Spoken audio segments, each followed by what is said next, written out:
this is the beginning of a battle that we are going to win. When I hear this beautiful rendition of the Star-Spangled Banner, the only thought that comes to my mind is, if this is the land of the free, the U.S. military disciplinary barracks at Leavenworth should not be the home of the brave. And something has gone wrong, terribly wrong, in a country where we're worried about whether or not Johnny Taliban gets the right to pray with Muslims in a prison, and we have imprisoned the very men who protect this country. So it's time for us to take back this country. It's time for us to make sure that we're getting the response from the people who are representing us in Washington right now. It's a travesty that there are people sitting on the House Armed Services Committee, including one of the congressmen from my area in Florida, who have done nothing about this case. So we're going to make it impossible for them to continue doing nothing by getting the story out to everybody. Each one of you is your own radio program. There's no place you should go that you don't bring it up. If you have to wear a shirt, if you have to wear a button, if you have to wear a wristband. I wear a wristband every day that says defendmichael.com. And the only thing when people ask me about that wristband after I tell the story is to say that I want to be there the day that Michael cuts this wristband off of my wrist. And it better be soon. But today we have an opportunity to listen to the other heroes, the family members who stand by, who don't understand why what happened happened, but nonetheless remain faithful to the United States of America. It's time for you to hear their stories so that you know what you take back out there with you. Each one of you is going to have a responsibility when you leave here today to make sure that you call into radio programs all over the country and you tell the story. Anytime they're talking about any issue that has to do with the United States military and the rules of engagement and the catch and release policy, you're going to have a story to tell. If you don't know these stories, you go on the website and you find out. But for today, you're going to have an opportunity to hear what it's like to be left at home after you sent your brave son or your brave husband or your brother or your father off to fight in a war to protect the liberties of not just us here at home, but liberties of people all over the world, liberating countries from vicious despots. And to find our men imprisoned is just unacceptable. Oh, you're the news guy. Yeah, I'm the news guy. I'm from New York. I've seen you on television, Access Hollywood. That's right. How about that? I come to you from a strange and foreign land, New York City. And it gets worse, I'm a member of the media there.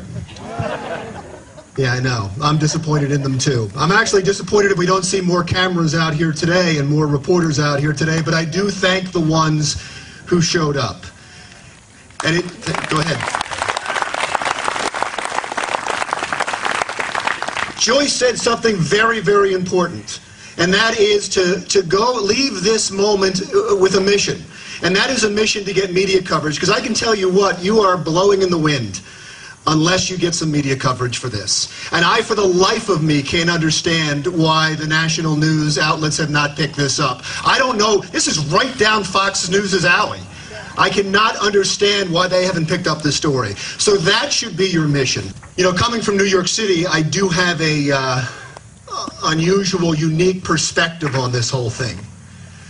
On the day that the towers came down, and on the day that the Pentagon and a field in western Pennsylvania were ablaze, a call went out across the country for the strong and the brave to go out and get monsters where they live, and the ones that dared to bring that evil to our shore.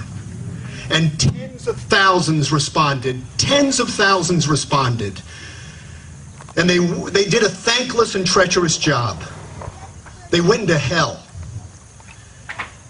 And they met evil where it breeds to make sure that it never happens again. They did their job. They were all heroes.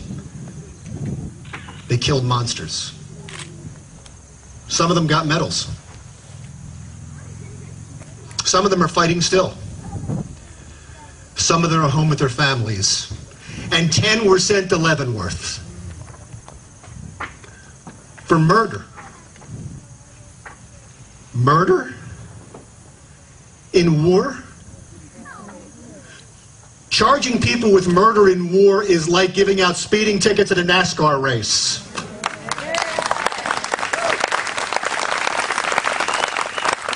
It's like charging a pass rusher during an NFL game with assault and battery. The rules of engagement are so ass backwards, the people out in the field don't know whether to shoot or hug the terrorists. And when they do catch them, sometimes they're told that they have to let them go. They catch them with caches of weapons. They catch them with explosives and detonators, and then they have to let them go because we want to win the hearts and minds. Is this a war or bass fishing?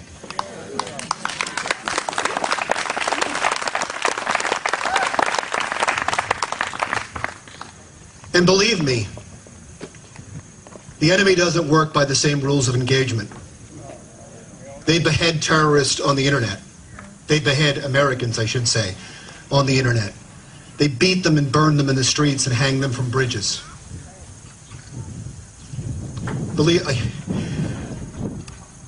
If you read the Al-Qaeda playbook, and there is such a thing, they use our own laws against us. The people know what to say when they're caught to get our men in trouble. It's called lawfare. And it's been extremely successful, and our laws sometimes aid and abet the enemy. I've seen the worst of this, by the way, in New York, when they were going to move the trial of Khalid Sheikh Mohammed to civilian court. He still hasn't been tried. He was caught 8 years ago, and we haven't killed him yet. He admitted to masterminding a plot that killed 3,000 people, and he has not only been tried. The 10 in Leavenworth, they were tried lickety-split. Is that justice?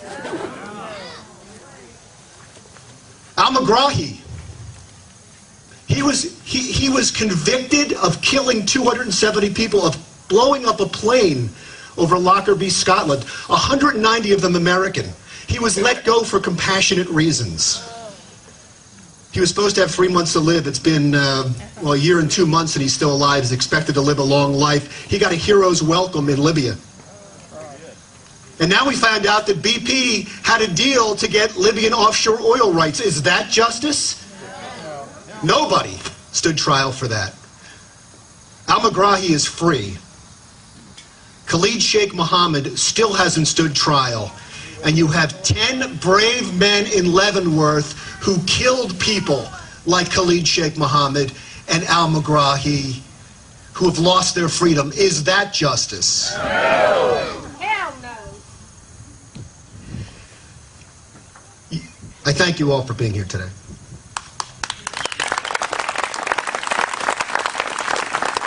Those men in Leavenworth and the men that responded to the call after the towers came down did so to fight for your freedom.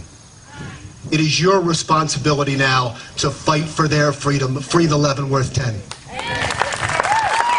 Right now we're going to meet one of the heroes behind the heroes, the wife and family of Evan Vela. He volunteered for the Army in 2004, completed airborne, expert infantry, and ranger training. He's an American patriot. He's a hero. He dedicated himself to his Army career, and he walked into harm's way for the defense of the United States. He told his father that he would gladly complete his contract with the Army once we win his appeal. These are the kind of men who we've locked up. He is truly a man of great honor and character. He's also a dedicated husband and father, and he has 2 children who miss their daddy. Without anything further, Alyssa Carnahan Vela, the wife.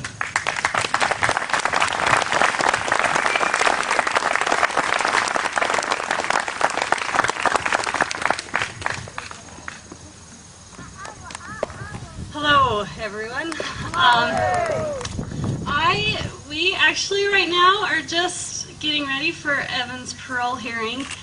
Hopefully it will be next month. So in light of that, I'm going to keep this very short. But I did talk to Evan, and he wrote a letter for all of you that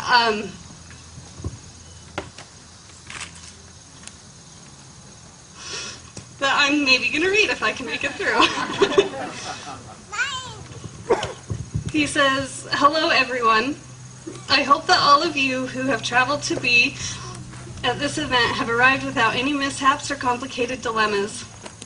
I can't begin to thank all of you enough for coming to this event that has been put together in support of those of us in here now referred to as Leavonworth 10. I wish that I was there to personally read this letter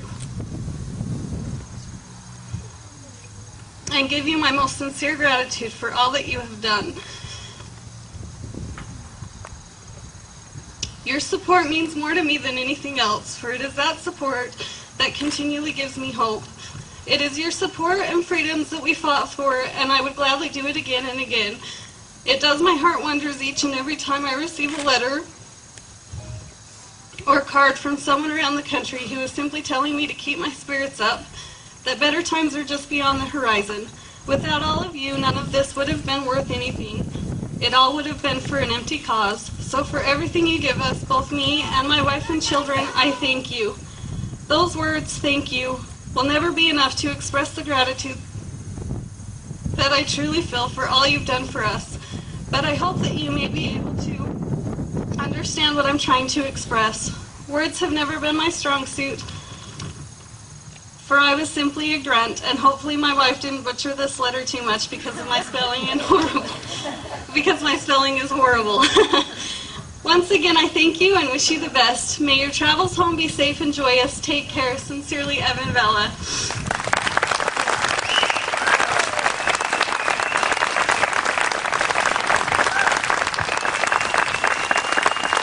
Thanks, you guys. The next family is represented by his parents, First Lieutenant Michael Behenna. For me, this is going to be the hardest one for me to get through because I took this very personally, and I turned it into somewhat of a mission in South Florida and tried to make people at least aware. And we got the wristbands on hundreds of people down there, and we were able to convince people that this was an important cause. You know, during the last 2 months, both of my parents passed. And when people asked me what they could do to memorialize my parents, I asked them to support the cause to free the Leavonworth 10. And I'm grateful that some of them took me seriously.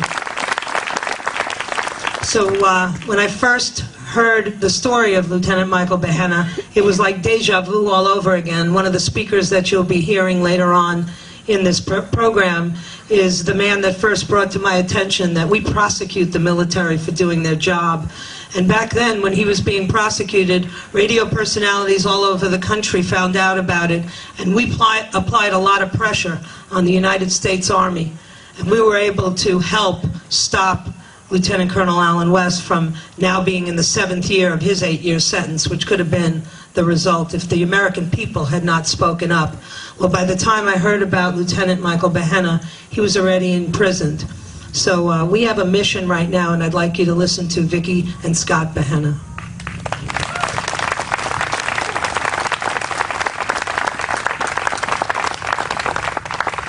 As I am talking, I'm going to have my entire family, or Michael's entire family, come up. So if you see half the crowd come up here on the stage, it's the Behenna gang.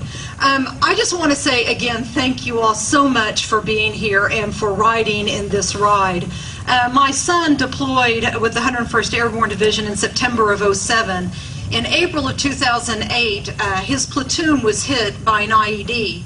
That IED attack killed 2 of Michael's soldiers, seriously injured the platoon sergeant and a company medic that was traveling with the platoon, 2 Iraqis that were also killed in that explosion.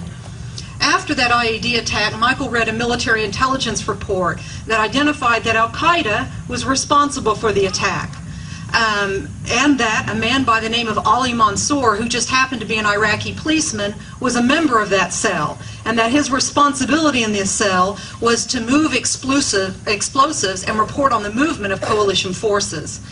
After Michael read that report, he and the platoon went out and they detained Ali Mansour. 10 days later, as a result of the Army and the military's catch and release policy, Ali Mansour was released, and my son and his platoon was ordered to take him home.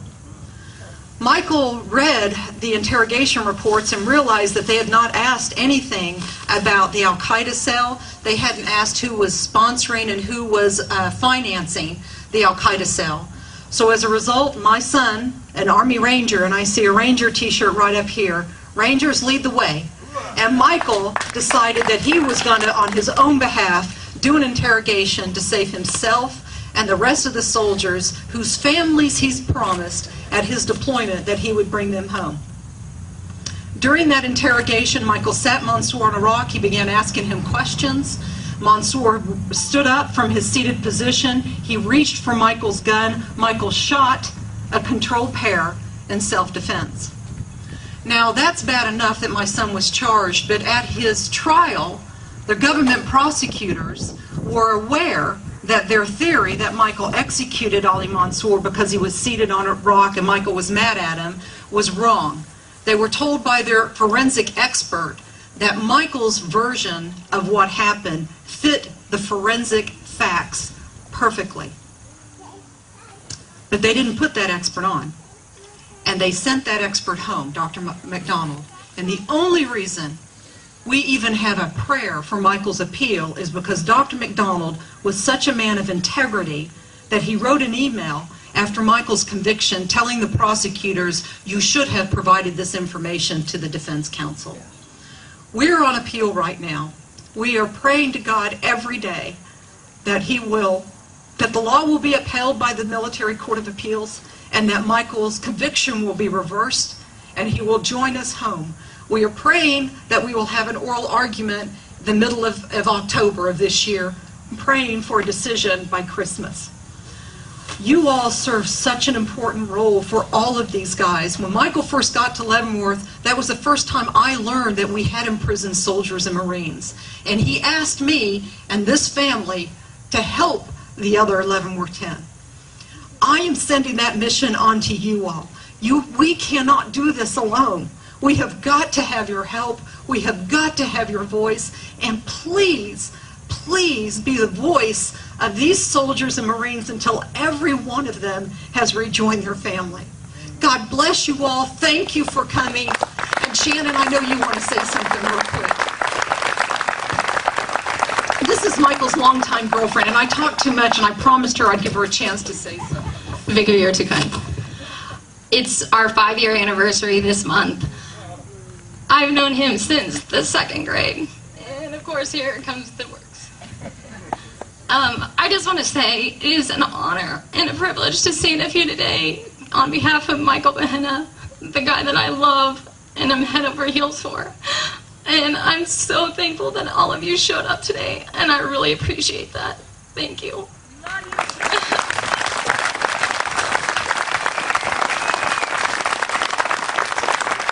It's an emotional day. But you know, as I look out here, my vision is that this entire football field would be filled with people who are outraged. The only reason they're not here is because they don't know. That's why each one of us has to leave here and make it a personal mission that you'll tell everybody. And you know, as a radio host, I can tell you the value of you spreading the stories through these radio programs. You'll be given time and you'll see that these hosts will begin to pick up the banner. And without that, we can't depend on the mainstream media. We've given this information to Fox. We've given this information to CNN. We've given it to all the alphabet soup networks. And they've been unresponsive because they're intimidated. They're fearful that if they stand up against an administration and an attorney general who prosecute the governor of Arizona, that he wouldn't hesitate to come down hard on people. But we're not afraid. This is not a band that looks afraid to me. So we've got to spread this message. The next family represented has a wonderful website that I've looked at. Sergeant William Hunsaker. Bill has said many times to him, it's not about rank and it's not about medals or awards, although he has several of them. He said it's knowing at the end of the day that he did his job. and that's to protect you and me from tyranny and terrorism. He entered the service in August of 2001 at Fort Benning, Georgia. He went through airborne school and then Ranger school. All he ever wanted was to be a U.S. Army infantry soldier, and it's his only passion. On May 9th, 2006, while on a mission called Operation Iron Triangle, he followed an illegal rule of engagement.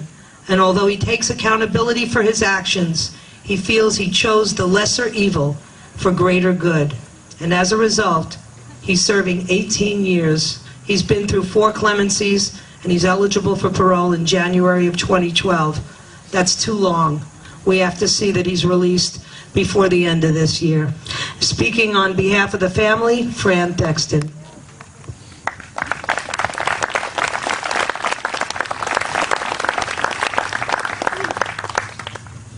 Hi, everybody. We sincerely want to thank everybody for coming here today. To the guys, you're the heroes. We're not going to get through this without crying. Sorry. I want to introduce everybody. This is Grandma, aka Cookie, and this is his youngest sister, Mary. And then we have Clara and Libby and a family friend, Megan, and that's baby niece, Angelina, and that's Felipe, and I'm Mama Fran. But we all want to read a poem that Mary wrote for Bill after he was sentenced, and it pretty much tells the story and is really applicable to all the guys. Ready? Okay, what does it take to be a hero? When you look at a soldier's uniform, what do you see? Ribbons, medal, rank. I see honor, integrity, patriotism, but most of all, I see sacrifice. Lost relationships, lost time with family, lost freedoms, lost life. This uniform is worn by my brother, an American soldier, my hero. He says it's not about ribbons, medal, rank. It's knowing at the end of the day, he said he can do his job, which is protecting you and me from tyranny and terrorism. On May 9th, 2006, while in Iraq, my brother followed an order, was court-martialed for premeditated murder and sentenced to 18 years. He is still my brother, still an American soldier, still my hero. He's still my hero because he took responsibility for his actions. He's still my hero because he has perseverance, integrity, and honor. He's still my hero because he is facing and survived great adversity. He's still my hero because he is not bitter, resentful, or lost faith in God or his country. He's still my hero, and I quote my brother, he chose the lesser evil for the greater good. He's still our hero because he has made us realize the truth in the words of Eli Wetzel, and I quote, we do not know the worth of one drop of blood, one single tear, all is grace. If the Almighty is the Almighty, the last word for each of us belongs to him. Specialist William Benjamin Hunsaker is our brother, American soldier, our hero. And I just want to say a few more things. I just want to state some facts, and then you guys can make the conclusions, which after all the speakers today, I'm sure you'll come up with the same as we have. The conviction rate for the military justice system is 98%. That should put up some big red flags. Leadership has not taken accountability. Like Bill says, he says, Mom, you know, I'll take accountability. Yeah, I shot those guys. I did what I was told, but what about the guys that gave me the order?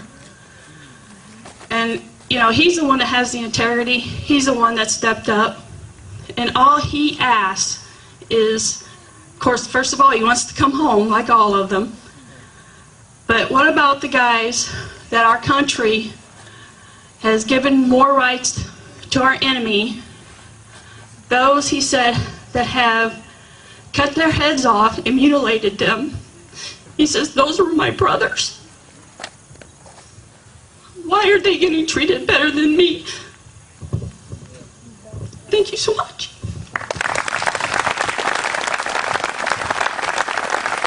This is an emotional day. But you know, as I look out here, my vision is that this entire football field would be filled with people who are outraged. The only reason they're not here is because they don't know. That's why each one of us has to leave here and make it a personal mission that you'll tell everybody. And you know, as a radio host, I can tell you the value of you spreading the stories through these radio programs. You'll be given time and you'll see that these hosts will begin to pick up the banner. And without that, we can't depend on the mainstream media. We've given this information to Fox. We've given this information to CNN. We've given it to all the alphabet soup networks.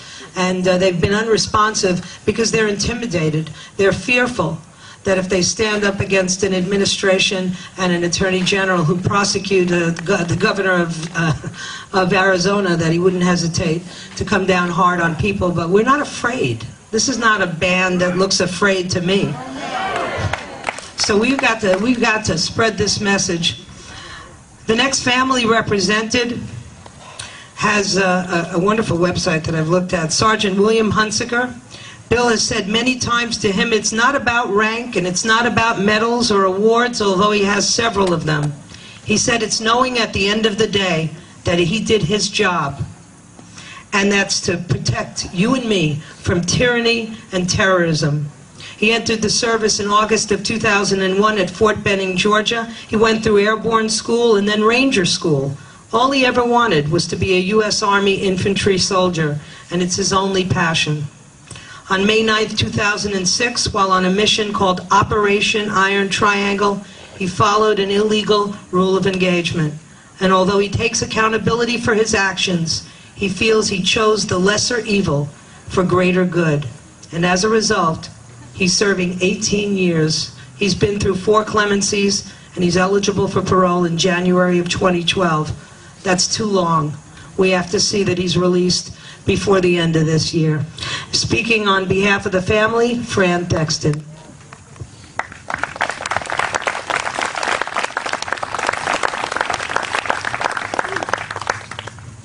Hi, everybody. We sincerely want to thank everybody for coming here today. To the guys, you're the heroes. We're not going to get through this without crying. Sorry. I want to introduce everybody. This is Grandma, a.k.a. Cookie, and this is his youngest sister, Mary. And then we have Clara and Libby and a family friend, Megan, and that's baby niece, Angelina, and that's Felipe, and I'm Mama Fran.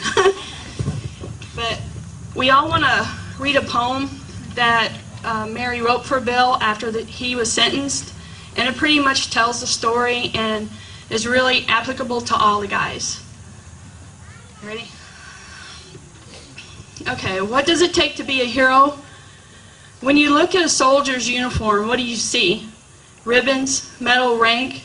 I see honor, integrity, patriotism, but most of all, I see sacrifice.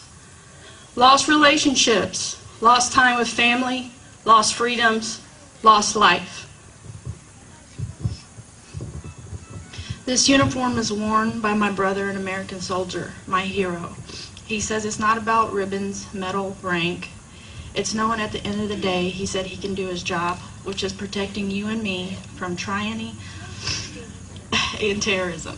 On May 9th, 2006, while in Iraq, my brother followed an order, was court-martialed for premeditated murder and sentenced to 18 years. He is still my brother, still an American soldier, still my hero.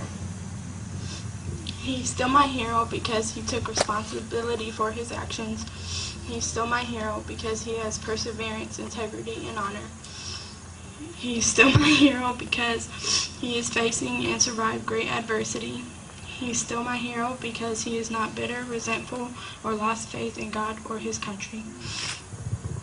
He's still my hero, and I quote my brother, he chose the lesser evil for the greater good.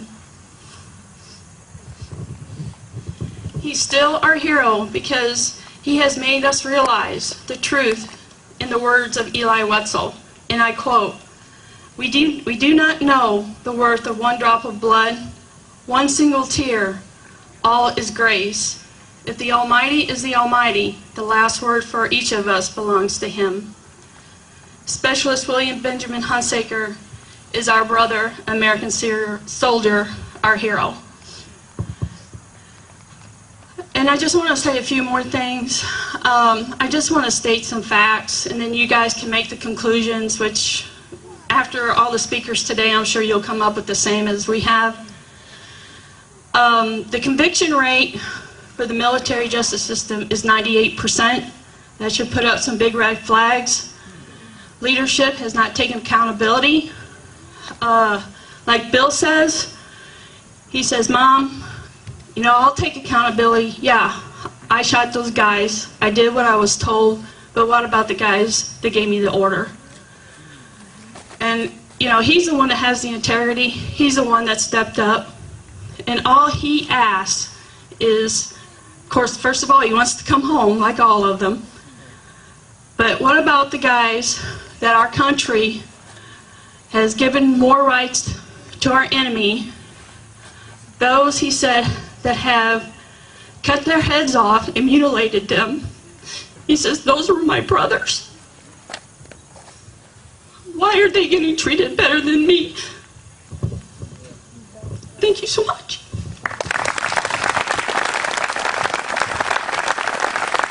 The next family that we're going to hear from is the family of Private First Class Corey Claggett, by far the youngest and most junior of the Leavonworth 10. He had only been in the Army for 10 months before he was deployed to Iraq.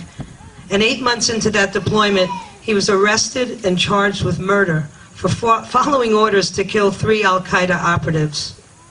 He was, his trial was one of the most gross miscarriages of justice, with his attorney abandoning him on the eve of the trial. And the worst part of all is that he's been held in solitary confinement for 4 years. These are the men who step up every single day, and this is how our country is treating them. He's got a new attorney, and he's fighting for his freedom. He went before the Army Clemency and Parole Board in June, but he was summarily denied. He's currently appealing to the Secretary of the Army. And if you go to any website, including the Army website, you can get a message to the Secretary of the Army, and you ought to tell him what you think about this.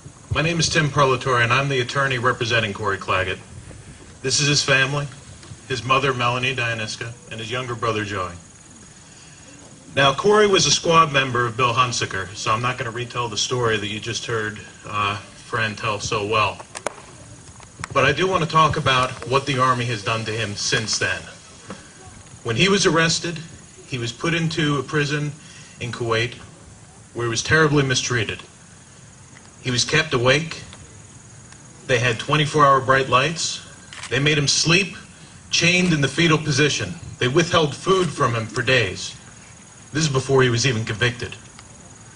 Since that time, the past 4 years, he's been in solitary confinement over in Fort Leavenworth.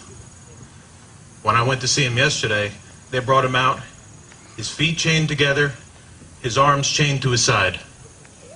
All he did was he followed an order. Now, we went before the Army Clemency and Parole Board back in June, and we made an argument.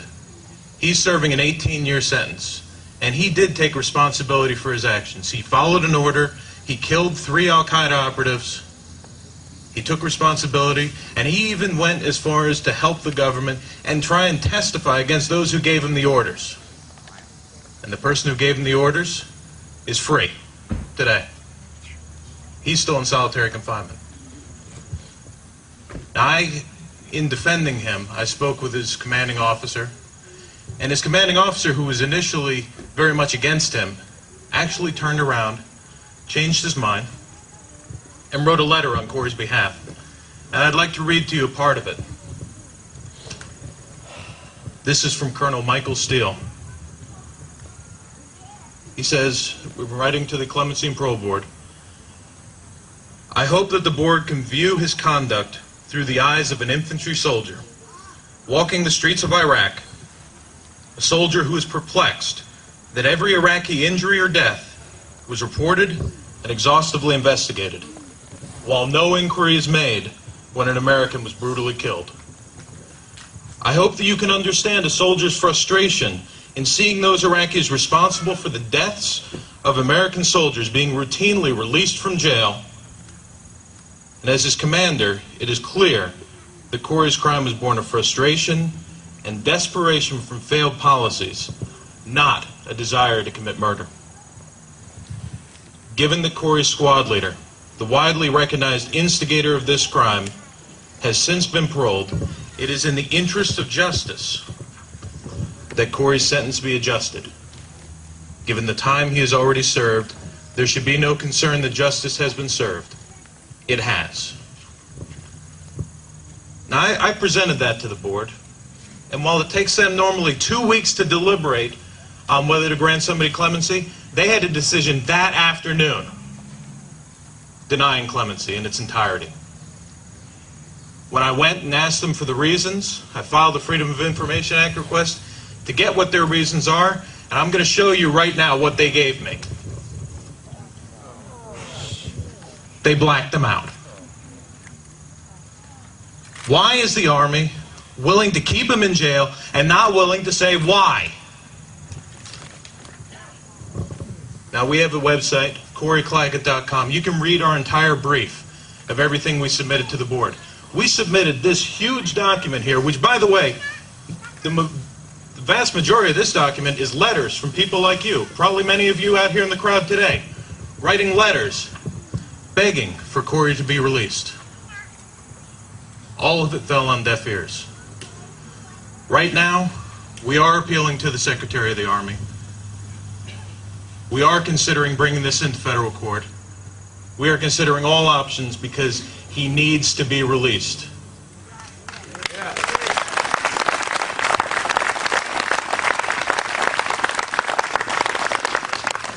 Now, his mother, Melanie, would like to just say a couple of words to you as well. Thank you, everybody, for being here. It surely has helped my spirits and given me hope that there are people that do care.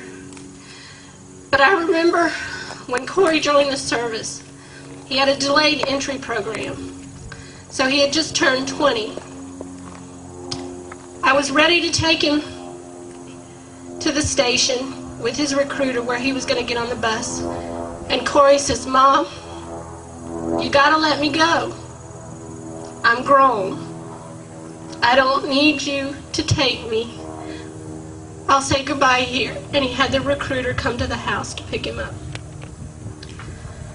When I waved goodbye to my son in the car, I never imagined in a million years that my son could have come home in this way. He could have come home in a coffin and been presented with an award and given me a flag and been called a hero. Well, he is a hero. And he is alive. And he bleeds like you and I. He fought for us. Please fight for him. Thank you. Regardless of what he did, he's still a hero to me. He was just following orders. And it's like he's been locked up for 51 months in solitary confinement. Did you ever get to see him or anything? I haven't seen my brother in 1,500 days. I don't know about the rest of you, but I'm a mother with a son. And I cannot even imagine this unimaginable pain. But I have to fight for these moms and these families, just as I have to fight for the men who are imprisoned, because it takes a tremendous amount of bravery to withstand this kind of pressure. Next, we're going to hear from the family of Sergeant Michael Leahy, who joined the Army in May of 2003 after graduating basic training in the top 10% of his class. You see this recurring theme of all of these heroes who did not just what they had to do, but went beyond. Michael went on to medic training in Texas, and by the winter of 2003, he was stationed in Germany and deployed twice to Iraq, from February 2004 to February of 2005, and again from August 2006 to November of 2007, totaling 27 months of his life. During those deployments, he earned multiple Army Commendation Medals, the Bronze Star, and the Purple Heart. Sergeant Leahy is not eligible for another clemency hearing until 2011 because of the length of his sentence. Again, a total miscarriage of justice. And now, Mrs. Jamie Leahy and the family. I come out here to tell you about my son. He grew up with a lot of determination and a lot of, I don't know what you would call it right now because I can't think. But he did well in school. He excelled in school. He made honor roll. He made the dean's list. He was in Illinois State when 9/11 took place. He wanted to do something for his country, so he joined. I've always called my son Mickey, and that's what he was to me, my little boy. When he joined the Army, he became a man, and now it's Mike. But it's still hard for me to say Mike to him, and I've always called him Mickey. He did well. He became a medic, which surprised me so much. He always passed out at the sight of blood when he was little. His grandfather was a diabetic, so I often took him for tests to make sure he didn't have it. And he would pass out as soon as they took blood. But he's a wonderful son. He's excelled in being a medic. I've heard so many soldiers tell me this. I want my son home. I want him home. I love him. I know his family loves him. So, and I'm grateful for every one of you people out here today. The ride was really awesome to me, and I know he would be proud, because I'm proud to be an American, and I know he is.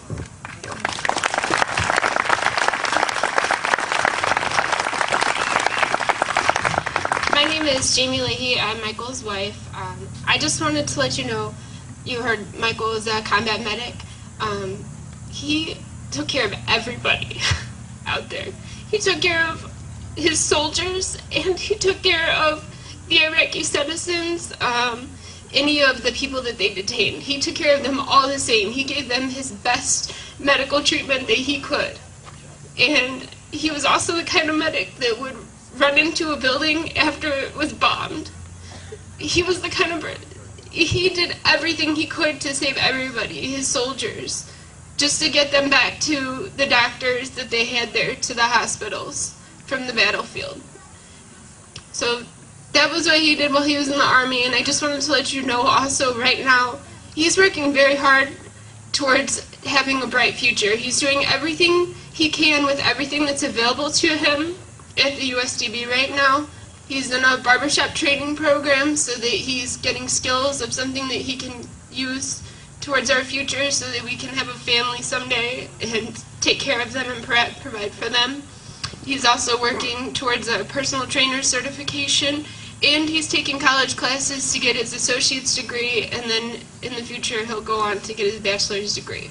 So I just wanted to let you know that he's working really hard and he's keeping himself really busy because he is hoping to have a bright future and be a productive citizen for our country. So he's our hero. Thank you. The next family that we're going to hear from is the family of Sergeant First Class Joseph Mayo. He served in the United States Army for almost 10 years. He deployed to combat 3 times, spending 6 months in Afghanistan and 25 months of his life in Iraq. Joe is the recipient also of a Purple Heart due to combat injuries. He's also earned a Bronze Star, Army Commendation Medals, Meritorious Service Medals, and an Army Achievement Medals as well. Sergeant Mayo is not eligible for another clemency hearing also until 2011 because of the length of his sentence. These are the stories that we need to go back and tell, that the men who are behind bars are decorated war heroes. These are men who gave it all. They signed the blank check with their lives for us, and this is the way we've treated them. Joel Mayo is coming up with the family. I'm Joe's younger brother. With me today is Joe's mother, Debbie, his godmother, Lori, godbrother, Joe, his high school sweetheart and wife of 10 years, Joanna Mayo, and his 3 beautiful children, Ailani, who is 12, Joseph Angel, who is 7, and Annalisa, who is 2 years old. Joe has always wanted to serve his country in the military, coming from a family with a strong military background. As soon as he graduated from high school, Joe enlisted in the United States Army, where he probably served for almost 10 years. And of course, like she said, during this time, he deployed 3 times, 6 months in Afghanistan, total of 25 months in Iraq. While serving, Joe has held the positions of driver, team leader, squad leader, platoon sergeant, and is always an astounding leader, always putting the welfare of his soldiers above his own. He cared deeply for his men, and I know it affects him to this day to think about the men, his brothers, who lost their lives serving beside him. Excuse me. Their memories and the memories of many other soldiers shroud his mind and have affected him in many ways I can't even describe. I can only imagine the pain he feels knowing they're gone. These men were his brothers. I know that if I lost Joe, I would be devastated. I couldn't even think about it without shedding a tear.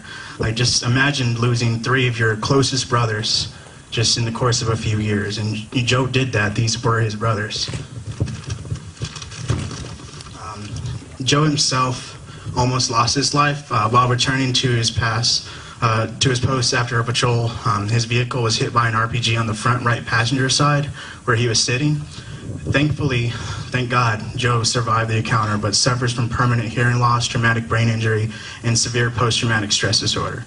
It earned him many distinctions, to include the Bronze Star and Purple Heart, but these rewards cannot heal the battle scars and memories that will haunt him.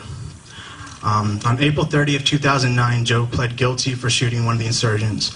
No one can imagine the state of mind he was in that day, with all the stresses of battle, the lack of sleep, the malnutrition, the frustrations of having to fight the same enemy over and over again. While searching the area after being shot at, they found caches of weapons and sniper scopes. They tried to have the insurgents detained, but due to the detainee catch and release policy, they were told to let them go, knowing that they would be back on the streets and capable of killing more American soldiers. Joe did what he thought was necessary to keep his men alive. If you were put into that same situation, what would you have done? What would you have done to keep your family safe? Joe is an amazing hero who I have always and continue to this day to look up to. He is loving, caring, one of the funniest men that I've ever met, and always puts his family above himself. He goes above and beyond the call of duty as husband and father. Just by seeing him interact with his kids, you can see how important they are to each other. The kids miss their father so much, all of us do. It kills me to see my niece cry every time she has to leave seeing her father during visitation. My nephew Joseph, he needs a father around as a male role model. And my niece Lisa only spent 9 months with her daddy before he left and barely knows him.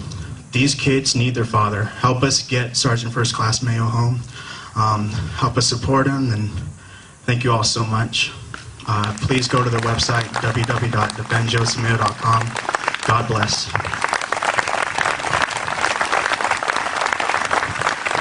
It's kind of hard to talk after these stories. At least it is for me, but this is something we have to get done. We have to know these stories, we have to know these families, because you can't possibly go forward unless you know what you're talking about. And visit the websites. They're full of information, and they'll give you the tools that you need to spread the message. The next family we'll be hearing from is Master Sergeant John Hatley's family. John and 2 other soldiers who we've heard from already, Sergeant Michael Leahy and Sergeant First Class Joseph Mayo, were charged with murdering 4 Iraqi detainees on one of their missions at the end of March 2007. The 4 men these soldiers were convicted of murdering were never identified by name, nor were their bodies found. There was also no ballistics or forensic evidence found to support the men were even killed. Sergeant Leahy, Master Sergeant John Hartley were found guilty of premeditated murder and conspiracy to commit murder. Sergeant First Class Mayo pled and was found guilty of premeditated murder and conspiracy to commit murder. Master Sergeant John Hatley was given an automatic life sentence, which was reduced to 40 years. He has served multiple deployments to Iraq, Kuwait, and Kosovo. He received his Ranger tab and was awarded 2 Bronze Stars. Master Sergeant Hatley is not eligible for a clemency hearing until 2016 due to the length of his sentence. I mean, that's just stunning. And speaking on behalf of the family is Jake? Yep. Richard Jacobs, but we call him Jake. Good afternoon. Very proud, very honored to be able to speak on behalf of John Hatley this afternoon. A little bit of irony here. Just north of here, on the Fort Leavenworth Army base, is a cemetery, and just to the east of us here is the National Cemetery, very famous. And I will guarantee you that there are fewer people in that cemetery just because of John Hatley and these other 9 that we're talking about today. I met John in Germany in 2006. John served with the 18th Infantry in Iraq and also in Kosovo. I served with the 18th Infantry in Vietnam, which automatically makes us brothers. We're not blood relation, but we are brothers. And I would definitely be proud to call him my son. Now, Renee, my wife, and my daughter Victoria, we visit John occasionally. We try to make it over there every 2 weeks to Leavenworth Prison. And it's inspiring to be in his presence because he maintains his professionalism, his honor, and his integrity. And he never ever says a disparaging word about any of the people who put him there or any of the people who failed to come to his defense when they court-martialed him. That's just the kind of guy he is. He was convicted because of the politics involved, the rules of engagement, and also the SOPs. And he calls SOPs the stupid operating procedures instead of standard operating procedures. In 2008, before John was court-martialed, he had made the Sergeant's Major list. That's the kind of guy he is. After 19.5 years in the Army, he was on the accelerated list to be a Sergeant Major. I'm not going to make any comments about the trial because the appeal is still ongoing. That's pretty well been covered already. I do have to take notes and write these down because over the years the combination of Agent Orange, alcohol, and sunlight have kind of affected my memory. John has so many awards. The time that I was given to speak, I don't have time to read all the awards off or the citations that he's gotten. But the Army holds him right up there with the likes of Audie Murphy, and he has been inducted into the Order of St. Maurice, who is the patron saint of the infantry. You can't help but love the guy whenever you're around him, and we are so fortunate to be able to visit him. And I can't say any more than has already been said about all these fine young warriors, and that's what they are. They're all warriors, and we're all better off for having known them, and we'll be joined with them again. Do you want anything, Vic? My daughter Victoria. Hi, I've personally been in the presence of John Hatley, and his optimism and his attitude during this whole process is just so inspiring to a young college student who deals with men whose biggest problem is getting on Call of Duty and video games. I would say to all of you here, thank you so much for coming out and supporting an amazing cause. And all I can say to those who aren't with us today, if you think our bikes are loud, you should hear our voices.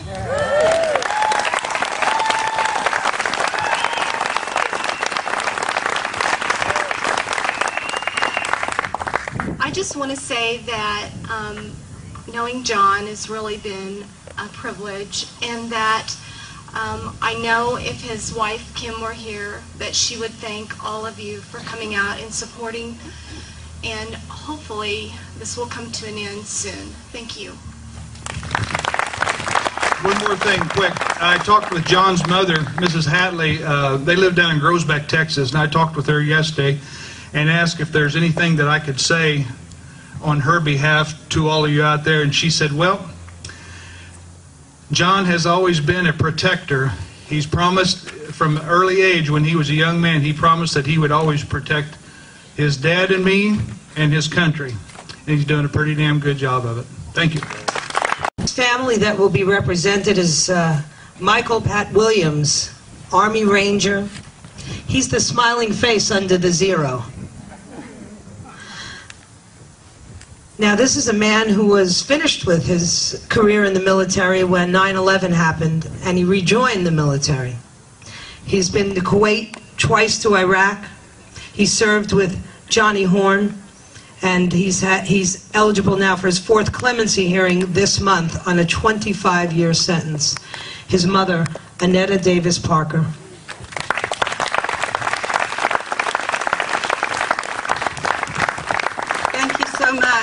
Thank you for the opportunity to speak for my son, and you can see he may be the smallest picture up there, but he's probably got the biggest smile. That was right after Ranger School. We were so proud, and he was so proud. And like she said, he served his country. He went to Kuwait. He helped in the rescue of 2 of our men that had crossed enemy lines back in the early 90s. Then he served his tour, and then after 9/11, like Larry said, we called for the brave and the strong, and he answered that call and re-enlisted as regular Army, and he served proudly our country. So I come to you as a mother, as a grandmother, a patriot, and and a Christian most of all. The good thing that's happened out of this is last year, not this June, but the June before, my son accepted Jesus Christ as his Savior. So hallelujah. That's something wonderful that's come of this. And he is an influencer, he is a change agent, and he is in protective custody for being beaten unmercifully, and he had only defensive wounds.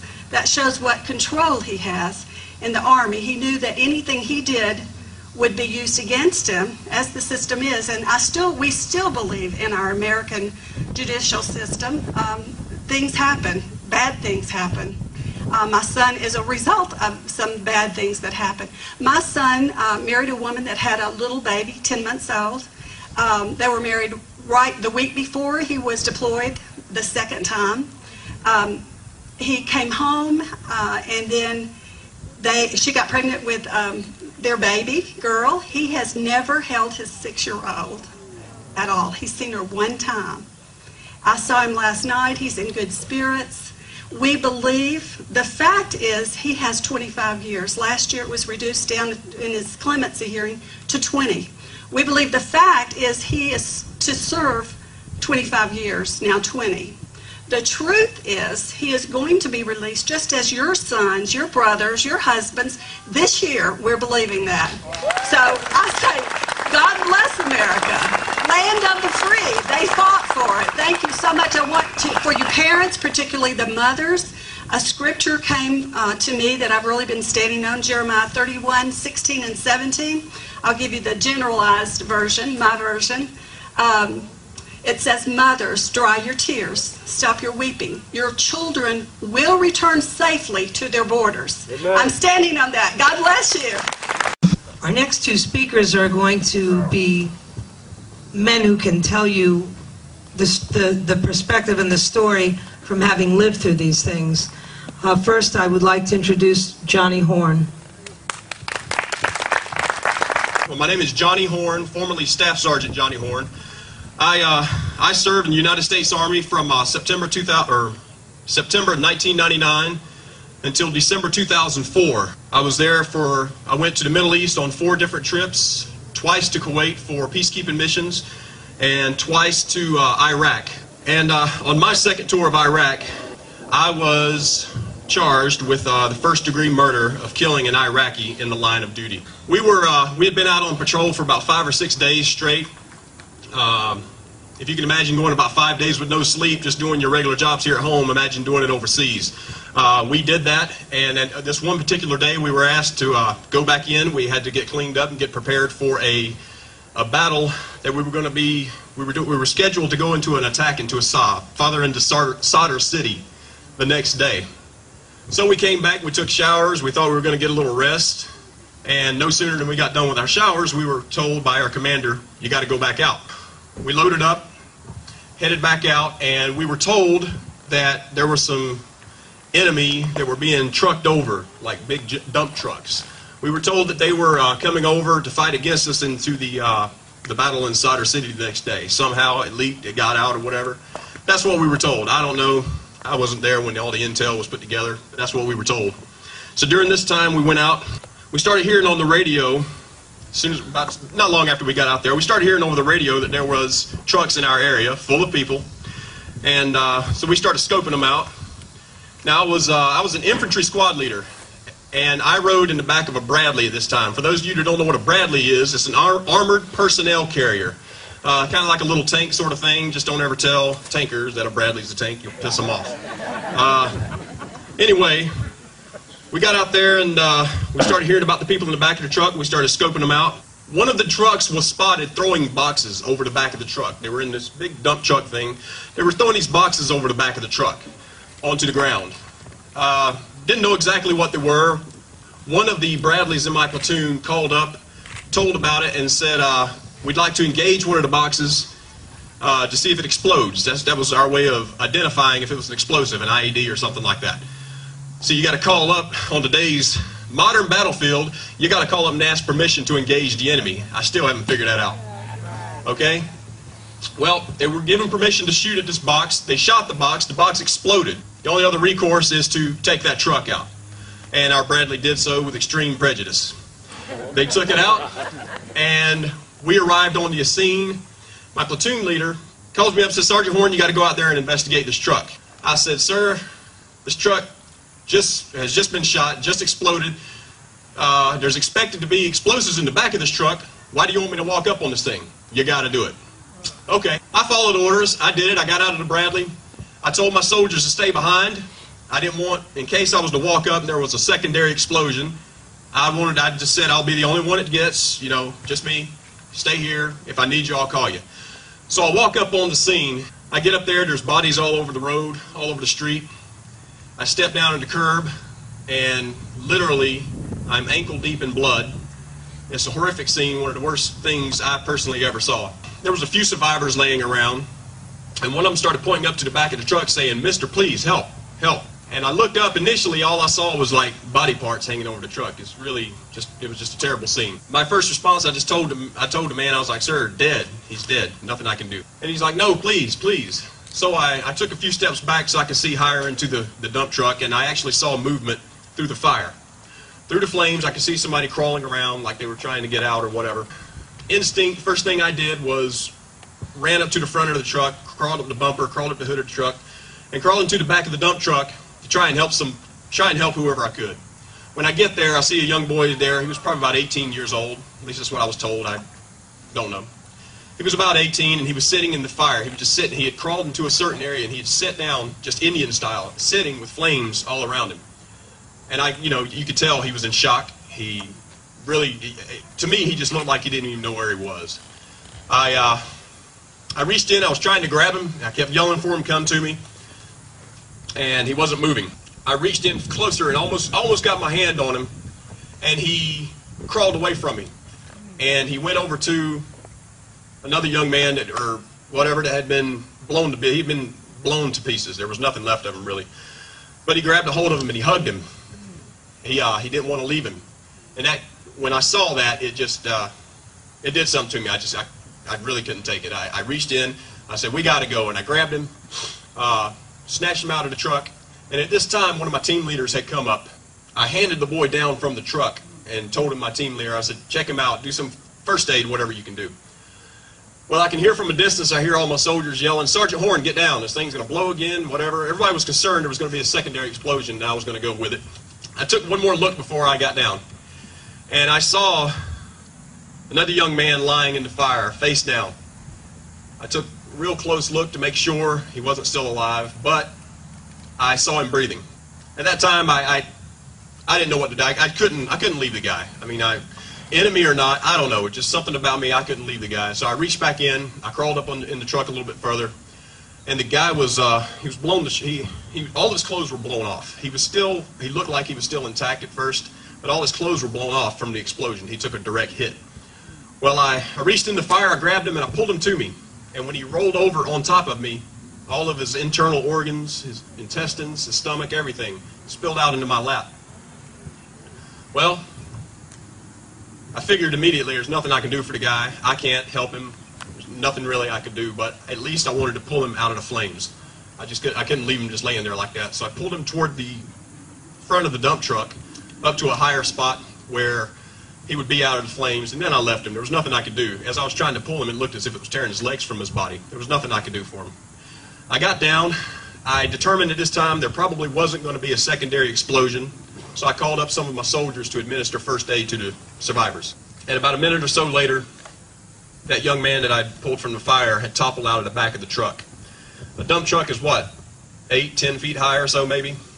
He landed on the, he landed in the street, and when I saw him, I noticed his head had misshapen. He had landed, it looked like to me, he had landed directly on his head. He had landed into a pool of either diesel fuel or gasoline. I'm guessing diesel fuel because I'm still here. And there he was lying there, and there was nothing anybody could do for him. I didn't want to just fire off a round and have my platoon hear a gunshot and distance and direction, you know, take me out. So I told my platoon leader, just like some of the reoccurring themes I've heard here today, I told my platoon leader what I intended to do. I could not leave him laying there like that. I made the decision then to put the young man out of his misery. You know, nothing else I could do. Now, at this time, if you don't mind, I got to read a little bit because I told you the story because I've lived it. I know it, but some of this other stuff. Some of you here today may be asking yourself, or maybe saying to yourself, I would have done the same thing. Some of you may think I was wrong in my decision and say that you yourself would never have done what I've done. And that's okay too. I'm not here to convince you that I was right or to convince you that I was a super soldier and never made mistakes. But what I can tell you in full confidence is if you've never been there, if you've never been placed in that situation, you do not know what you would do.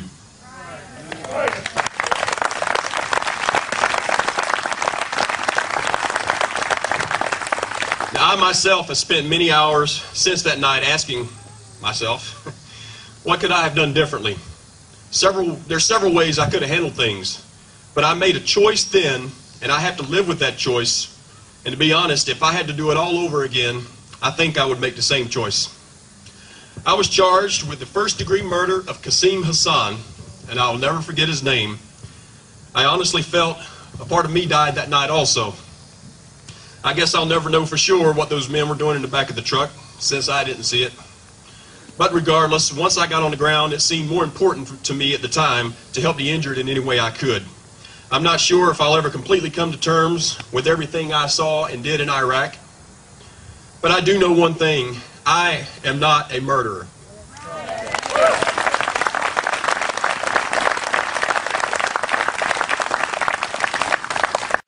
I'm not sure if I'll ever completely come to terms with everything I saw and did in Iraq, but I do know one thing. I am not a murderer.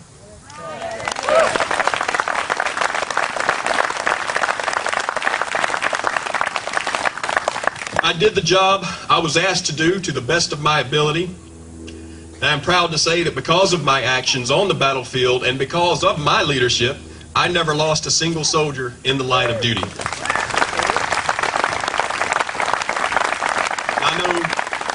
I know the big man upstairs is to receive most of the credit for that, but I like to think I played a little part in it. So. Now, another part of these reoccurring things we were hearing about. My JAG lawyer told me that unless I accepted a plea bargain, I would spend the rest of my life in prison. My lawyer told me he had the same boss as my prosecutor. So pretty much everything I asked for was denied. I asked to have my trial moved back to the States. That was denied. I had a lieutenant, excuse me, I can't remember his name. He was a gentleman from the Navy. He did a teleprompter interview sort of thing with me from Walter Reed Army Hospital. He only had a couple hours to talk, but he said that he felt I was suffering from PTSD, and he wanted to come to Kuwait, or I'm sorry, to Iraq on my behalf to testify. When he got there, he actually made it there, they wouldn't let him go on. So, I felt like I had no choice. I accepted a plea bargain for second-degree murder instead of first. It assured me I would spend no more than 10 years in prison. and I was lucky. My jury came back with only 3. When I first started my sentencing, I was sent to a holding facility in Kuwait. It was made up of tents with these little wooden boxes built inside of them, and at least that's all I ever saw of it. During my stay there, I was told on a daily basis I would be getting out of solitary confinement. I spent 55 days in that wooden box. Oftentimes, I would be forgotten about for several hours. More than once, I was forced to relieve myself on the floor of my very cell, a little 7x7 cell, because they'd forget about me. They wouldn't hear me yelling for them. A few times I got sick in there, I'd yell, I'd scream and holler. Nobody could hear me. They'd forget I was there. I had no choice. Also, on the same note, the cot that I was given to sleep on was broken. And I was forced to sleep on the same floor that I had relieved myself on. And the whole time I was there, I couldn't help but think that the enemy prisoner of war that I personally captured received better treatment than what I was receiving. Very hard to come to terms with that. Now I want you all to know and understand that I understand today is not about me. Today is about the young men in Leavonworth that stand accused of similar charges who have lost their freedom due to their actions in the line of fire. None of us are perfect, and I'm certain there's not one of us that wouldn't go back in time and change something about the way we did things over there if given the opportunity. I personally never asked anyone to agree with me on my decision, but I do ask that somehow we come together in support for these troops and know that they are the reason we have the freedom in this country that we do today.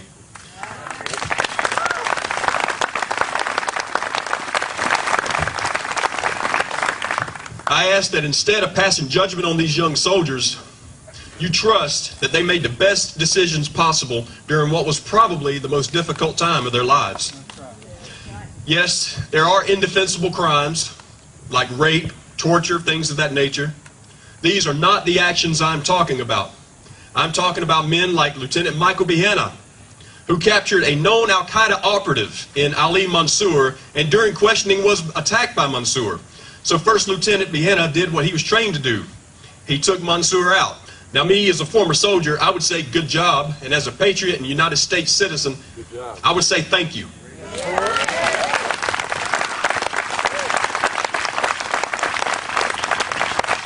But instead, someone somewhere sitting in an air-conditioned office decided that First Lieutenant Behena needed to be made to stand trial for the death of a known terrorist.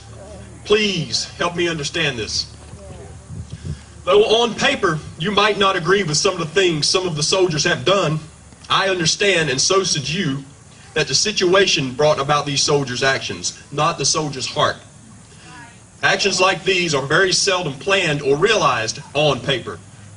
Therefore, it is unfair to judge these soldiers by the most strict letter of the law when what we are asked to do is so unnatural. We all did things in the war that we know we would never do again, would never have done in the first place, had we not been faced with the horrors of war. Some forgiveness should be warranted for these soldiers that have fallen to this misfortune. I'm deeply saddened that after my accomplishments in the United States Army, I was released as a demoted private. I would have liked nothing more to walk across that parade field one last time as a staff sergeant, which I achieved in rank, by the way, in about a 4-year period. Those of you in the military might know that that's a pretty good step. All right? I would have liked nothing more to cross that parade field one last time as a staff sergeant, shook a few hands, said goodbye to my soldiers, and passed the baton to someone else as I rejoined my family. But that's not the way it was for me. I felt as if I was made an example of, not for the sake of my fellow soldiers, but for the sake of the Iraqi people.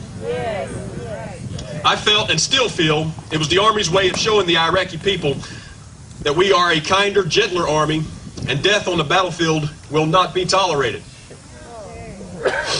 Well, I can tell you, my life and the life of my fellow brothers in arms is worth a hell of a lot more than to be used as some political tool to be disposed of when my usefulness has expired. I signed up to defend the Constitution of the United States of America and did so to the best of my ability, and I was punished accordingly for it. Today, however, is a great day, and I want to personally thank every one of you here today for showing support for our troops. For those that don't understand why we are gathered here, why it's important for us to stand up for these men, I'll make it simple. Among other reasons, each and every one of these cases that have been made public puts our troops in more and more danger every day, which in turn puts our very freedom in jeopardy.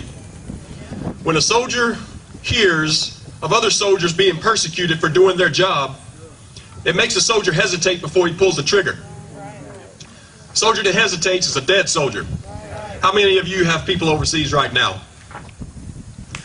How pissed off would you be if one of your loved ones were hurt in the line of fire because he hesitated, because he didn't know what to do, because he was trained to do one thing, and when he got over there, he was told he had to do another?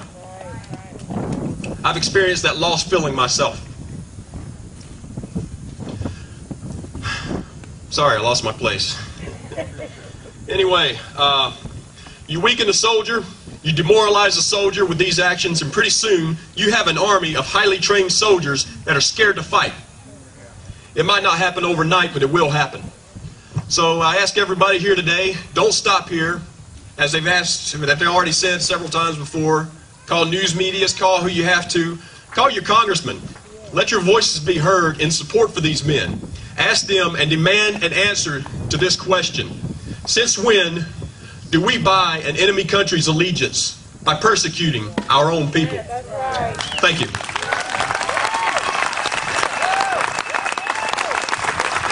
Great field, but these are the people who appreciate what you did. Thank you for your service. Well, I'm here today because I think this is a very important issue that we need to be talking about. I think that there's something systemically wrong with the United States of America, how we continue to prosecute and persecute our warriors. And my own episode that I went through in 2003 is a reason why I'm here, because I think that lends some credibility and validity to address this issue. And I am one of the people who's responsible for telling him to run, because until we get men like him up there, we're going to have more incidents like this in our lives. So it's important. Many of you have seen him speak before. He's come out here today, and he was humbled by all of the attention. He remains a man of great humility in spite of all the national attention that's been foisted upon him. But when we learned of the rally, when we sat with Vicki and Scott Behenna and learned about the rally, we made a decision that day that we would be here. Lieutenant Colonel retired Alan West.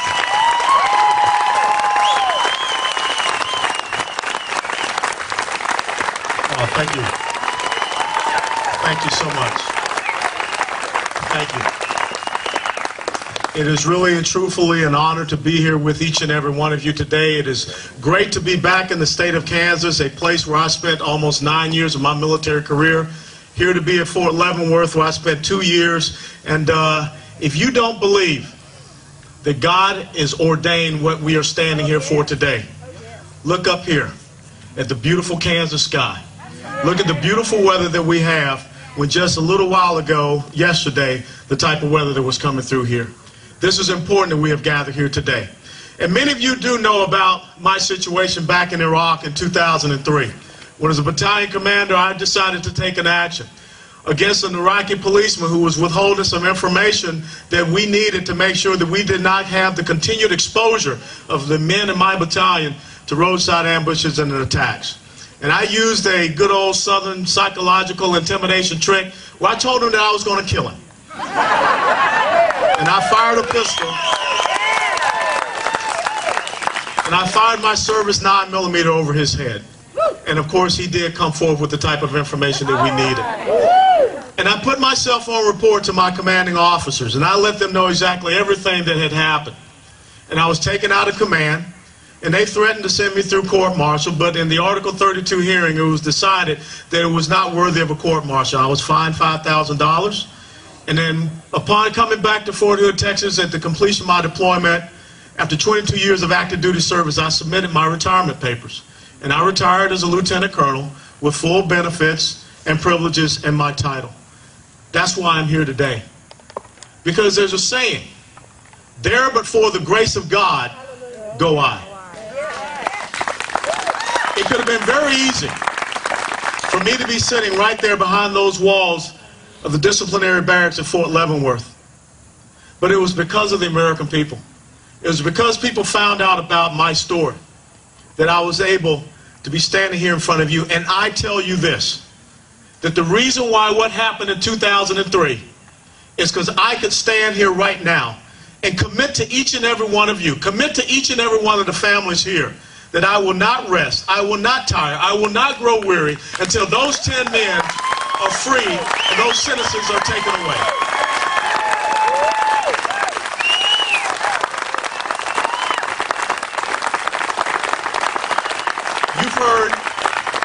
You've heard all the stories from the families, but this is what I want to share with you.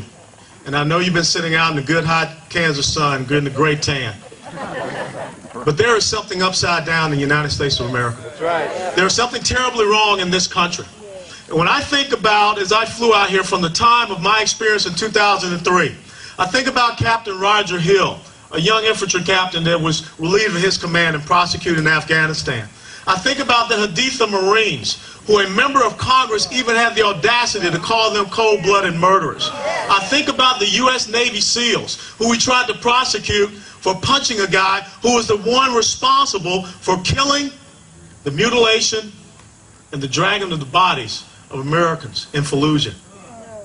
I think about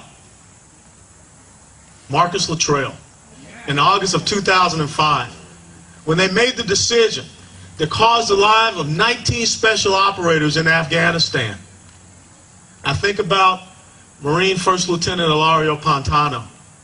And as I think about each and every one of them, and it brings me to where we are today, thinking about these 10 men, 10 warriors, 10 of America's best that are sitting there in confinement.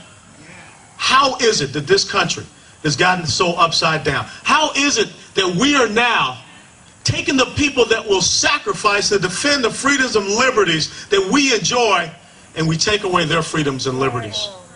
It's because of some very simple things.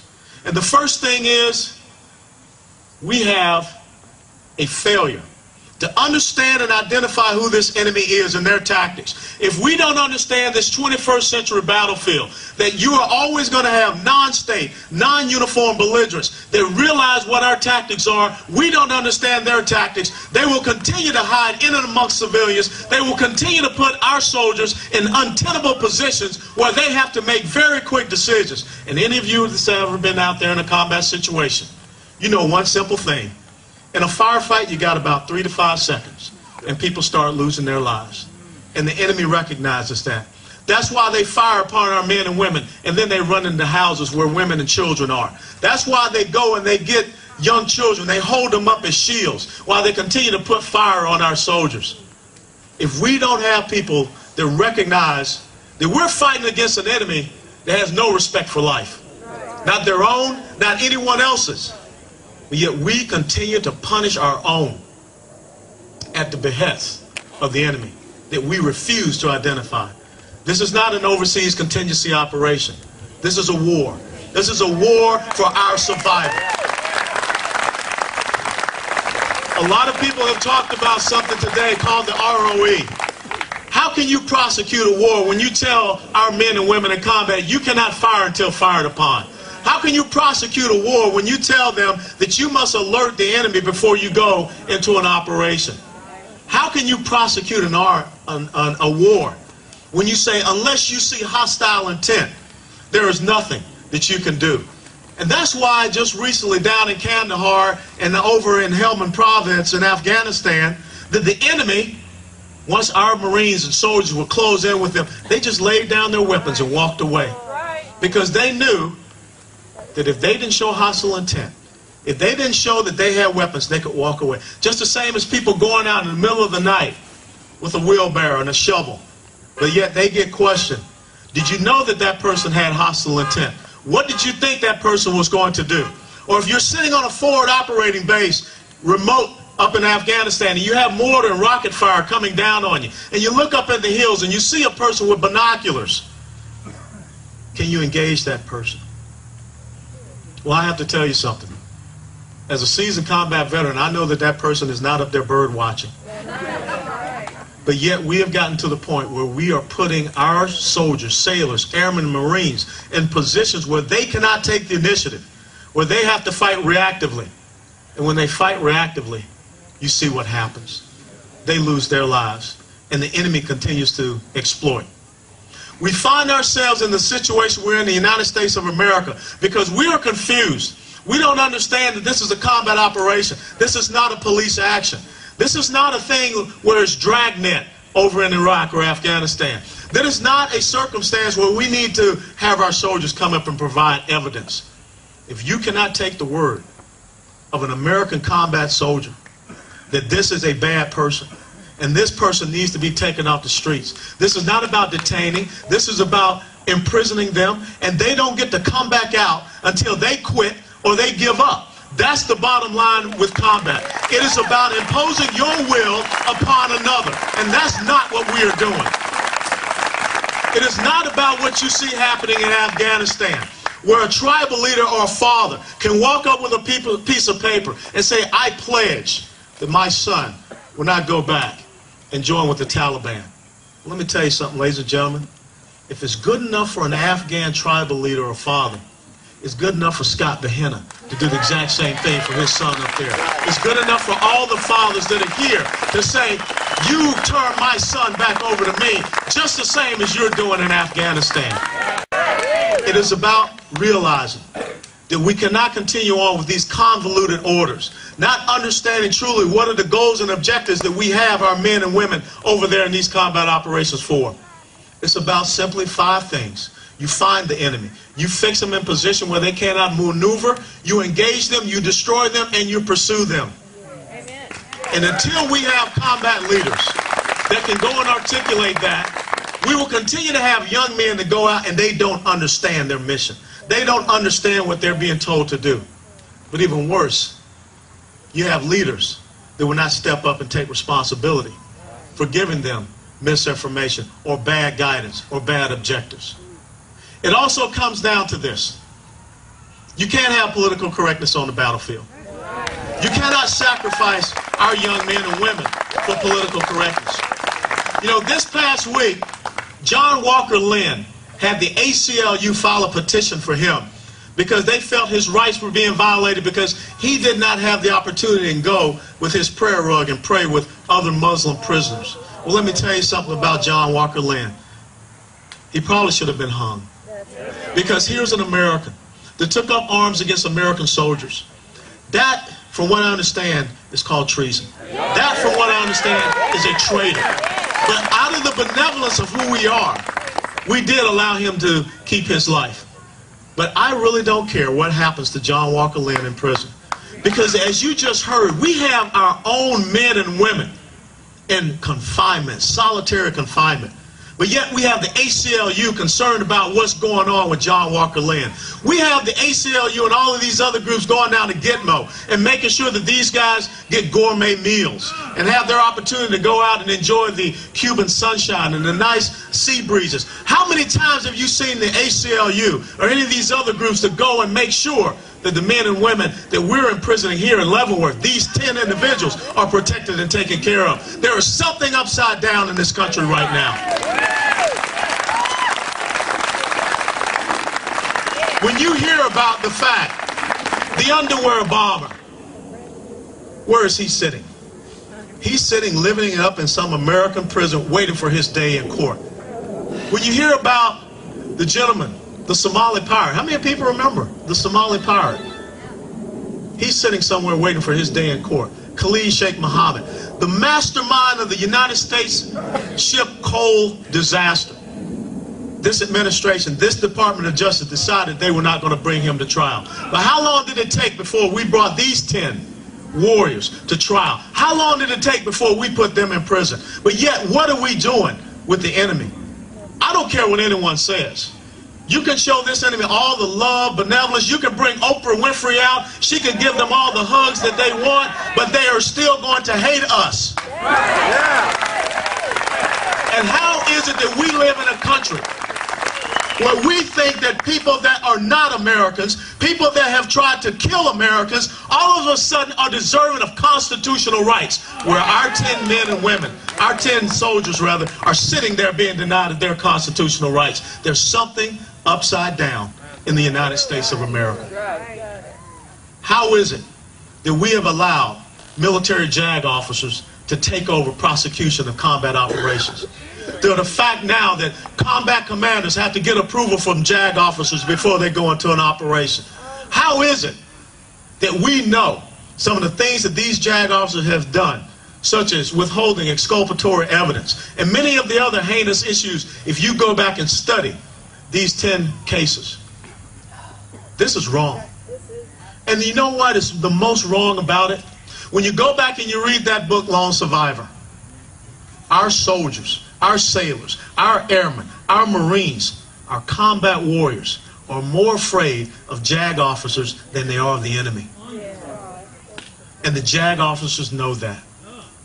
And these are JAG officers that I think one simple thing should be done. Before you prosecute an American warrior, you walk a patrol. You get out there in those hills. You get on those alleys. I'm sick and tired of people that graduate from law schools.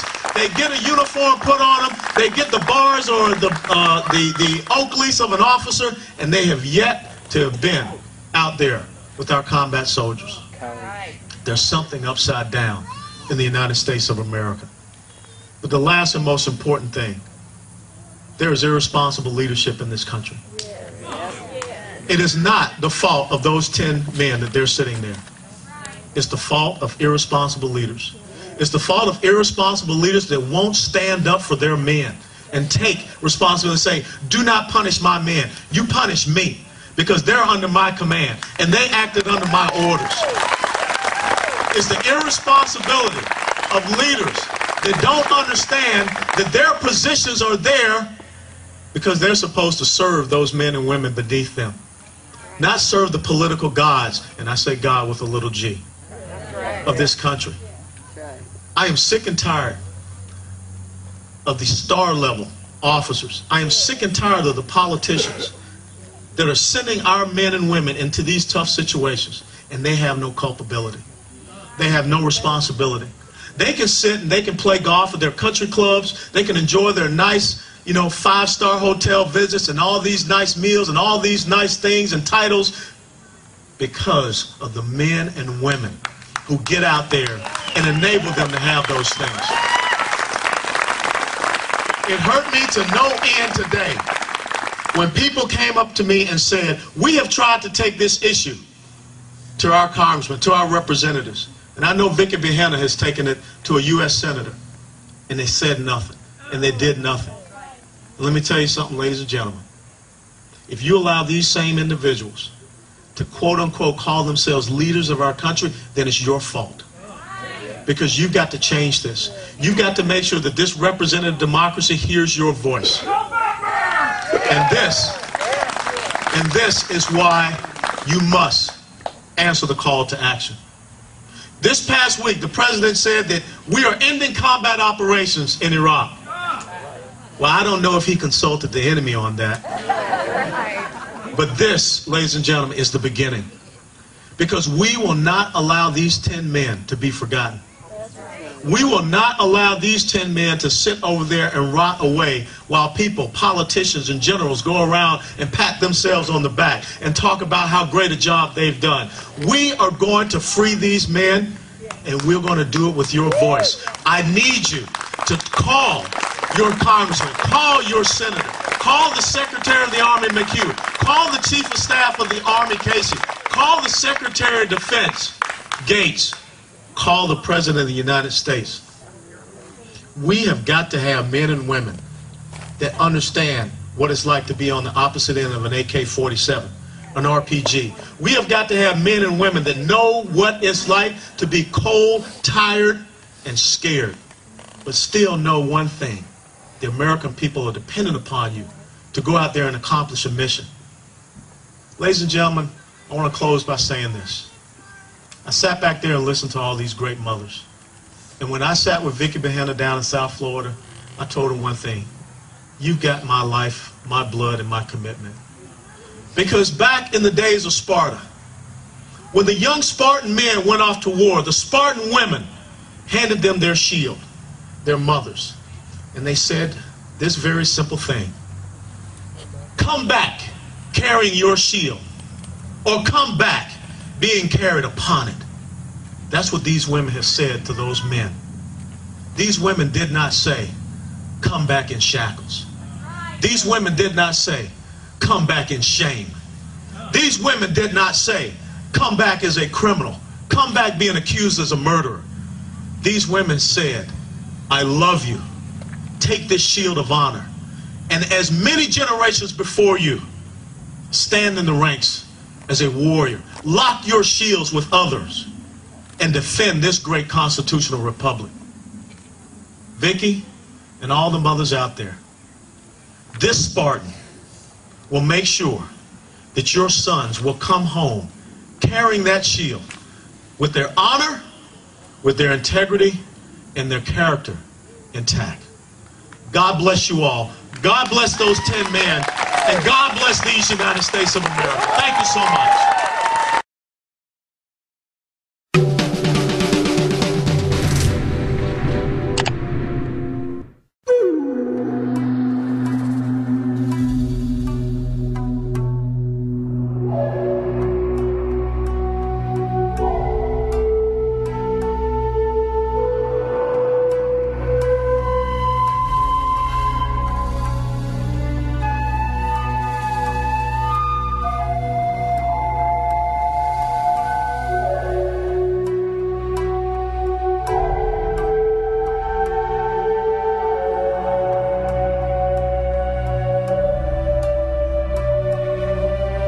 He called and told me that there'd been some charges and not to worry about what I read in the press because it was all manipulated and trumped up.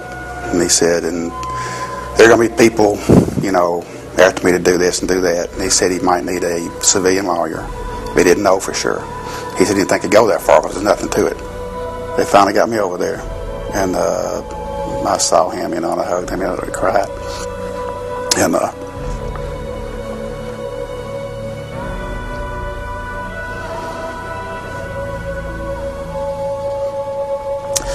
it was hard, you know what I'm saying? And, you know, he said not to worry, you know, and he told me things kind of gone south, you know, that they were, there was no case against him, there was nothing. He was like the #1 ace golden boy sergeant in the whole company. He was, the company commander wanted him for his special protection or whatever. And they were going to send him to officers candidate school. I mean, he was pretty much thought of as the best of the best. Which is kind of weird because he turned to the worst of the worst when it come down to saving people's hides. They were doing house to house, and they went in the house, and they had disarmed a guy. And for some reason, there's about 5 different stories on this about how the AK-47 got back on the bed next to the guy. And the guy motioned toward his gun. My son shot him. Reacted, shot him. To this day, he said he shouldn't have done that. He should have just butted him in the head with a rifle or whatever. I guess the biggest part about the whole thing and being there is the fact he shouldn't be there. That's the hardest part to accept. I'm a Vietnam veteran. My dad was in World War II. My granddad's won back to the Civil War. And all I'm saying is our military involvement in my family's over. And for them to dump on him like that and just throw him away, I'll never get over it. And we got a lot of work to do when my son gets out. But he has nothing to be ashamed of. I'm not proud of. I'd much rather be going to visit him in Leavenworth than be visiting Tombstone. The next speaker is an author and a seasoned professional who has been just lobbying and championing the cause of the United States military with every fiber of her being. Let me introduce Elizabeth Kilbride. Each of you here today heard from the mothers of Michael, Evan, Corey, Raymond, John, William, Larry, Michael, Joseph, and Michael about who these men were and are as sons. Each of these men is a human being who chose to lift their hand, take an oath to defend and protect the United States Constitution. Unfortunately, their rights under our Constitution were disregarded during their legal process, something none of us ever thought would have ever happened in America. In the cases of the Leavonworth 10, politics got in the way. These warriors have returned home, not as brave, decorated warriors who should have received a medal for doing their job on the battlefield. Instead, they were transported home in shackles, treated like dirt, by their fellow warriors, stripped of their rank of lieutenant, sergeant, corporal, and private. Guess what? They are now known as 87503, 84486, 82477, 87613, 87356, and 87525. They have been reduced from warriors to a number. I'm sorry, I have a problem with that. The very government they swore to defend and protect said thank you by disrespecting them, stripping them of their constitutional rights under the Uniform Code of Military Justice, and reduced them to just another number. Are we, as Americans, going to allow this to continue? Are we going to forget them? Are we going to leave them behind? Because this woman will not allow that to happen. I refuse to allow them to be left behind. Colonel West and Staff Sergeant Horn, I thank you both for your service. Both of these men witness men such as these on the battlefield and can attest to their being highly trained, competent representatives of this great nation. I too can attest to that because I spent time with warriors in Iraq in 2006. I can tell you firsthand, they stand tall and brave while enduring horrible conditions. Conditions the majority of America would not be able to stand for one day without complaining. They long for home and loved ones as they endure the rigors of a combat zone. They conducted missions with skill, perseverance, and most importantly, integrity and honor. Our enemy today is far different than any other enemy we have ever encountered before in military history. They are patient and observant. They plan their attacks, not just with bombs and bullets, but something more lethal. The Vietnam veterans will know it's called psychological warfare. They have studied our military past and are using it against our warriors today. The last time this country saw a warrior being taken off the battlefield and sent to Leavonworth prison was during Vietnam. He was one soldier. Today, it's not just one, as we all know. We only know of 10 that we're representing today. There's actually 97.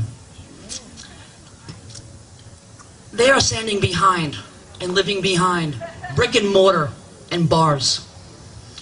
Their lives have been turned upside down because of that lethal weapon of psychological warfare. We as a nation cannot allow history to be repeated.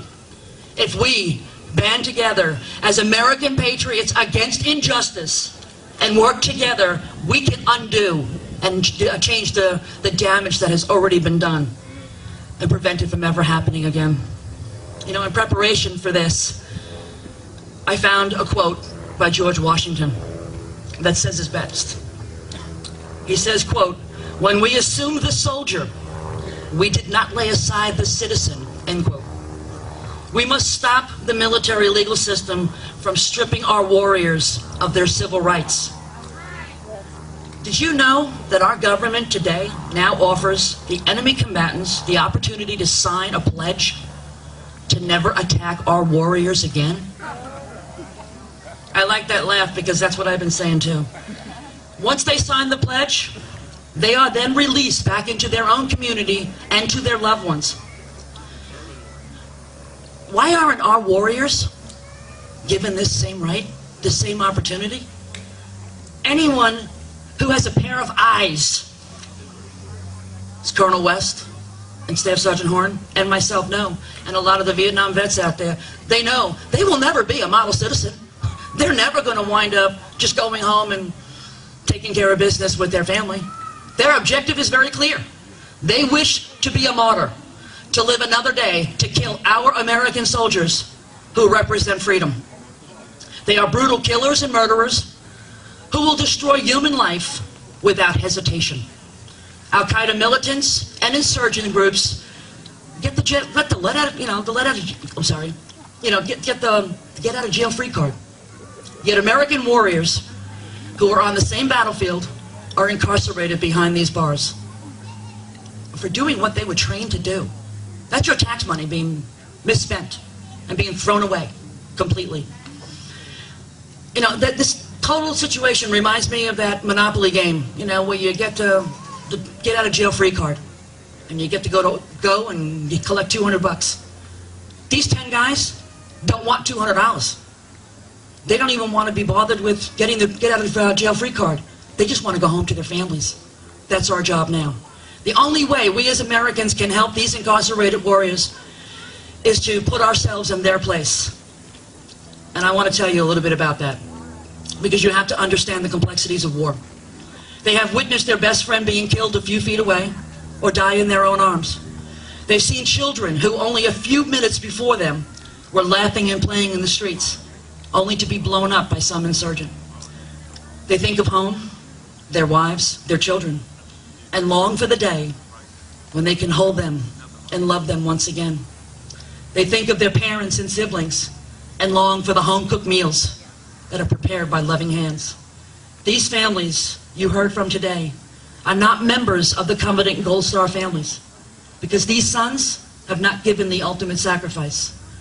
These families are not part of the Welcoming Home Committee for their warrior. Instead, they are in purgatory, a place that is a living hell and frustration. He called and told me that there'd been some charges and not to worry about what he read in the press because it was all manipulated and trumped up. And he said, and there are going to be people, you know, after me to do this and do that. And he said he might need a civilian lawyer, but he didn't know for sure. He said he didn't think it'd go that far because there's nothing to it. They finally got me over there, and I saw him, you know, and I hugged him, and I cried. And